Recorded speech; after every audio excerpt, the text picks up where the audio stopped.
Subscribe to our YouTube channel and press the bell icon to get the latest updates. And all Americans of Indian ancestry, all across the United States. Happy Indian Independence Day. We share a special bond that I've seen deepen over many years. As U.S. Senator and Vice President, I've watched it deepen. 15 years ago, I was leading the efforts to approve the historic civil nuclear deal with India.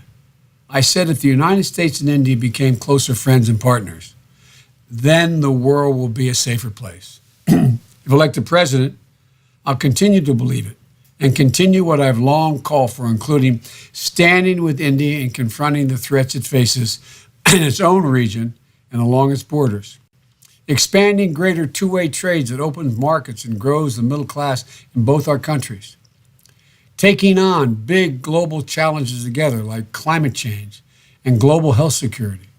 And strengthening our democracies where diversity is our mutual strength and where we have an honest conversation about all issues, as close friends do.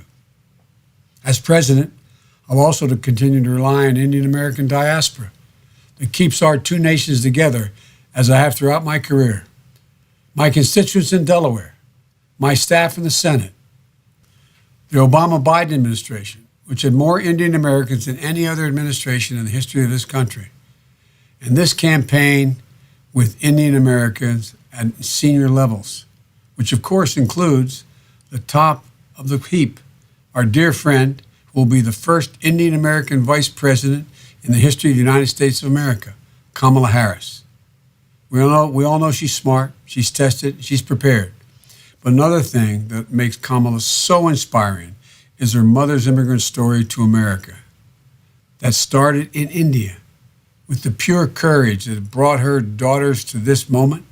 I know the pride you feel. It's your story too, for your sacrifices and your family's courage.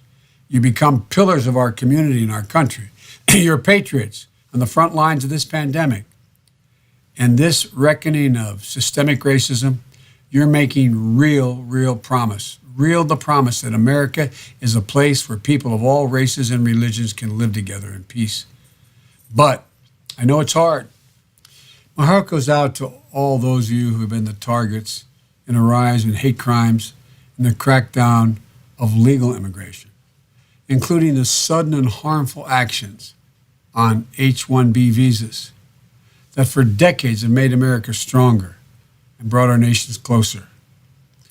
But while it sometimes may not feel like the America of your dreams, we will overcome and build back better than ever. And like Barack Obama asked of me, I'm asking Kamala Harris to be the last person in the room to ask the tough questions of me, provide counsel, and most of all, to always represent the belief in possibilities. On this day that celebrates the very idea, let's continue to deepen the bond that endures between our nations and our people. And with that spirit, I'll turn it over to my friend and running mate, Senator Kamala Harris. To the people of India and to Indian Americans all across the United States, I want to wish you a happy Indian Independence Day. On August 15, 1947, men and women all over India rejoiced in the declaration of the independence of the country of India. Today, on August 15, 2020, I stand before you as the first candidate for Vice President of the United States of South Asian descent. When my mother, Kamala, stepped off the plane in California at 19 years old, she didn't have much in the way of belongings. But she carried with her lessons from back home, including ones she'd learned from her parents, my grandmother, Rajam, and her father, my grandfather, P.V. Gopalan.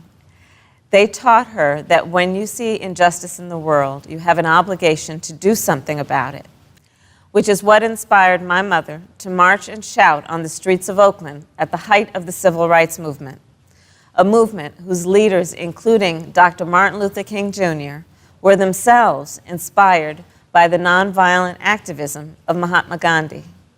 And it was during those protests that my mother met my father. And the rest, as they say, is history. Growing up, my mother would take my sister, Maya, and me back to what was then called Madras, because she wanted us to understand where she had come from and where we had ancestry. And of course, she always wanted to instill in us a love of good idli. In Madras, I would go on long walks with my grandfather, who at that point was retired. And we'd take morning walks where I'd hold his hand and he would tell me about the heroes who were responsible for the birth of the world's biggest democracy.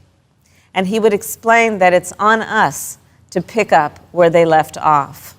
Those lessons are a big reason why I am who I am today. Our community is bound together by so much more than our shared history and culture. The reason there is a kinship between everyone who is a product of the South Asian diaspora, no matter how diverse our backgrounds may be, is because we also share a set of values. Values forged by overcoming colonial past, not only in one nation, but in two. Values like tolerance, pluralism, and diversity. And reflecting on the past 73 years, it's remarkable how much progress people have made in the fight for justice, and we should be proud.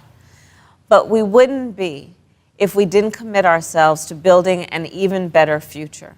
So I hope you celebrate today, and then tomorrow, I hope you join me in getting to work. Thank you, and happy Independence Day.